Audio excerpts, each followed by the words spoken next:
ఇప్పుడు దేవుడు ఉన్నాడు అని చెప్పడానికి సాక్ష్యం ఏంటంటే ఒక్కసారి చూడండి, సృష్టిని చూడు అంటున్నాడు. మీకు ఎన్ని మేలులు జరుగుతున్నాయి సృష్టిలో. ఈ సృష్టి వలన మీరు ఎంతో మేలులు పొందుకుంటున్నారంటే, మీ హృదయం నిండిపోతుంది అని అంటే, ఋతు కార్యక్రమాలు జరుగుతున్నాయి అని అంటే, వర్షం పడుతుంది అని అంటే, ఇవన్నీ ఎవరు ఉన్నారు అనడానికి సాక్ష్యం. వీటన్నిటినీ కూడా ఎవరు జరిగిస్తున్నారు అనడానికి సాక్ష్యం అంటున్నాడు పౌలు గారు. దేవుడు ఉన్నాడు అనడానికి సాక్ష్యం. దేవుడే వీటన్నిటిని నడిపిస్తున్నాడు అని అనడానికి సాక్ష్యం. కనుక దేవుడు అనగానే ఆయన సర్వశక్తిమంతుడు అనగానే ఆయన అన్నీ చేయగలిగిన వాడు, సర్వమును చేయగలిగిన వాడు. ఆయనకు అసాధ్యమైనది ఏది లేదు, సమస్తము సాధ్యము ఆయనకు. ఆయన అధిక శక్తి కలిగిన వాడు. చదువుకున్నాం మనం ఇప్పుడే. ఎంత శక్తి కలిగిన వాడు అని అంటే, ఒక్కసారి ఈ సృష్టిని చూడు. ఈ సృష్టిలోని ప్రతి దానిని ఆయనే చేశాడు.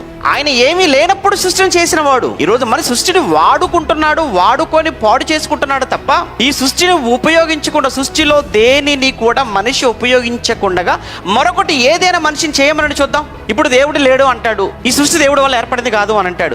నిజంగా నీకు ఒకవేళ దేవుడు లేడు అనుకున్నప్పుడు, ఈ సృష్టి దేవుడిది కాదు అనుకున్నప్పుడు, నువ్వు అసలు ఈ సృష్టిలోది ఏది నువ్వు వాడకుండా, నువ్వు ఏదైనా కొత్తది ఏదైనా ఒకటి ఏమైనా చేసే అవకాశం చేయగలవి ఒకసారి ఆలోచించు. నువ్వు ఏది చేసినా మళ్ళీ ఈ సృష్టిని నువ్వు ఉపయోగించుకోవలసిన సృష్టిలో దేనినో ఒకదానిని. కనుక దేవుడు అనగానే సర్వశక్తిమంతుడుగా సర్వాన్ని సృష్టించాడు. సర్వాన్ని సృష్టించడమే కాదు, దీనంతటినీ కూడా ఆయన ఒక్కడే నడిపిస్తున్నాడు.